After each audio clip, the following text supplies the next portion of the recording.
लोकगीत निबंध। लोकगीत अपनी लोच, ताजगी और लोकप्रियता में शास्त्रीय संगीत से भिन्न है। लोकगीत जनता के संगीत हैं। ये घर, गांव और नगर की जनता के गीत हैं। इनके लिए साधना की जरूरत नहीं होती। त्योहारों और विशेष अवसरों पर ये गीत गाए जाते हैं। सदा से ये गाए जाते रहे हैं और इनके रचने वाले भी अधिकतर गांव के ही लोग हैं। स्त्रियों ने भी इनकी रचना में विशेष भाग लिया है। ये गीत बाजों की मदद के बिना ही या साधारण ढोलक, झांझ, करताल, बांसुरी आदि की मदद से गाए जाते हैं। एक समय था जब शास्त्रीय संगीत के सामने इनको हे समझा जाता था। अभी हाल तक इनकी बड़ी उपेक्षा की जाती थी, पर इधर साधारण जनता की ओर जो लोगों की नजर फिरी है तो साहित्य और कला के क्षेत्र में भी परिवर्तन हुआ है। अनेक लोगों ने विविध बोलियों के लोक साहित्य और लोक गीतों के संग्रह पर कमर बांधी है और इस प्रकार के अनेक संग्रह अब तक प्रकाशित भी हो गए हैं। लोकगीतों के कई प्रकार हैं। इनका एक प्रकार तो बड़ा ही ओजस्वी और सजीव है। यह इस देश के आदिवासियों का संगीत है।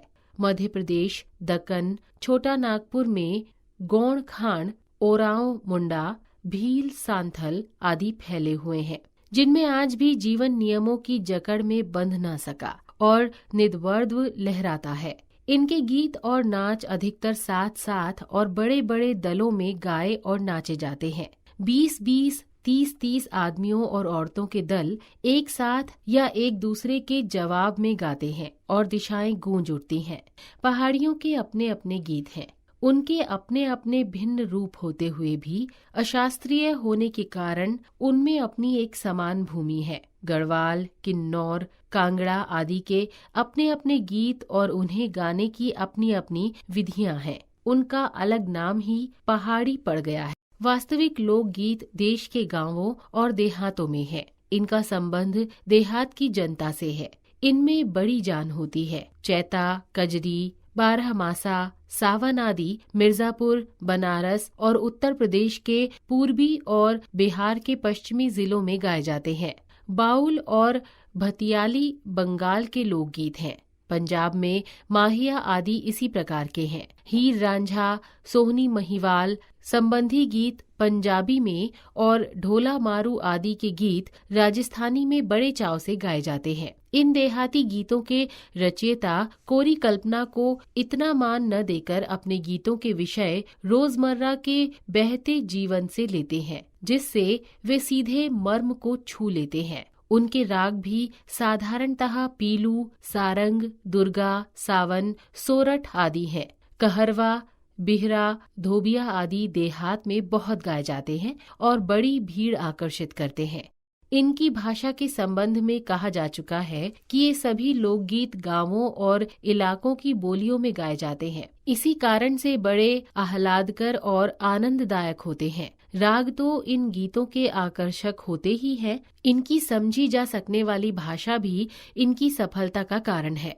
भोजपुरी में करीब 30-40 वर्षों से विदेशिया का प्रचार हुआ है। गाने वालों के अनेक समूह इन्हें गाते हुए देहात में फिरते हैं। उधर के जिलों में, विशेषकर बिहार में, विदेशिया से बढ़कर दूसरे गाने लोकप्रिय नहीं है।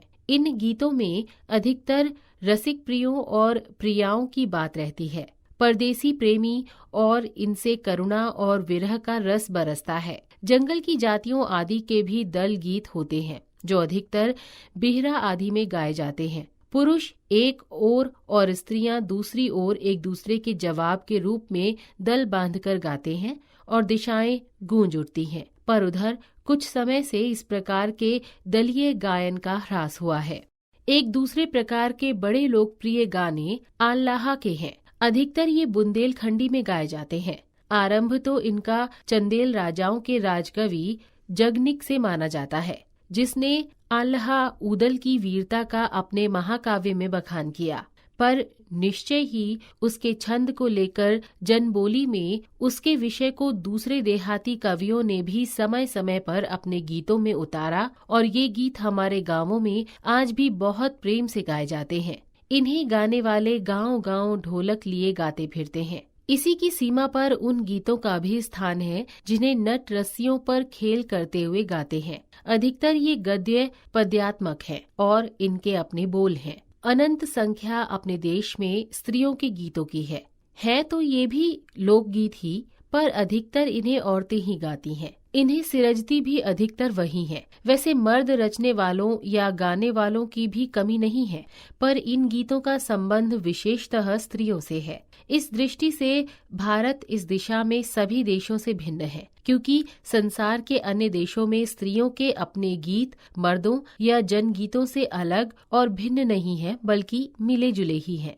त्योहारों पर नदियों में नहाते समय के, नहाने जाते हुए राह के, विवाह के, मटकोड़, ज्योनार के, जन्म आदि सभी अवसरों के अलग अलग गीत हैं जो स्त्रियां गाती हैं। इन अवसरों पर कुछ आज से ही नहीं, बड़े प्राचीन काल से वे गाती रही हैं। महाकवि कालिदास आदि ने भी अपने ग्रंथों में उनके गीतों का हवाला दिया है। सोहर, बानी, सहरा आदि उनके अनंत गानों में से कुछ हैं। वैसे तो 12 मासे पुरुषों के साथ नारियां भी गाती हैं। एक विशेष बात यह है कि नारियों के गाने साधारणतः अकेले नहीं गाए जाते, दल बांधकर गाए जाते हैं। अनेक कंठ एक साथ फूटते हैं। यद्यपि अधिकतर उनमें मेल नहीं होता, फिर भी त्योहारों और शुभ अवसरों पर वे बहुत ही भले लगते हैं। गांवों और नगरों में गायिकाएं भी होती हैं जो विवाह, जन्म आदि के अवसरों पर गाने के लिए बुलाई जाती हैं। सभी ऋतुओं में स्त्रियां उल्लासित होकर दल बांधकर गाती हैं, पर होली, बरसात की कजरी आदि तो उनकी अपनी विशेषता है जो सुनते ही बनती है। पूरब की बोलियों में अधिकतर मैथिल, कोकिल, विद्यापति के गीत गाए जाते हैं, पर सारे देश के कश्मीर से कन्याकुमारी, केरल तक और काठियावाड़, गुजरात, राजस्थान से ओडिशा, आंध्र तक अपने अपने विद्यापति हैं।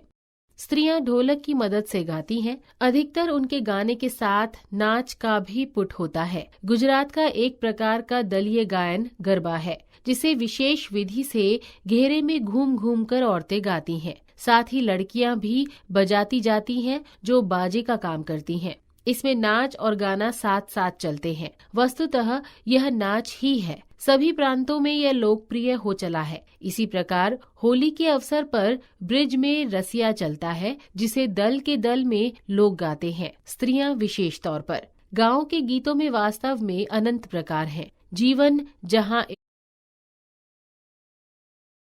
इठला इठला कर लहराता है, वहाँ भला आनंद के स्रोतों की कमी हो सकती है? वहाँ के उद्दाम जीवन के ही अनंत संख्यक गाने प्रतीक हैं। मूल्य: लोक गीतों का महत्व, पारंपरिक जानकारी, देश की संस्कृति पर गर्व।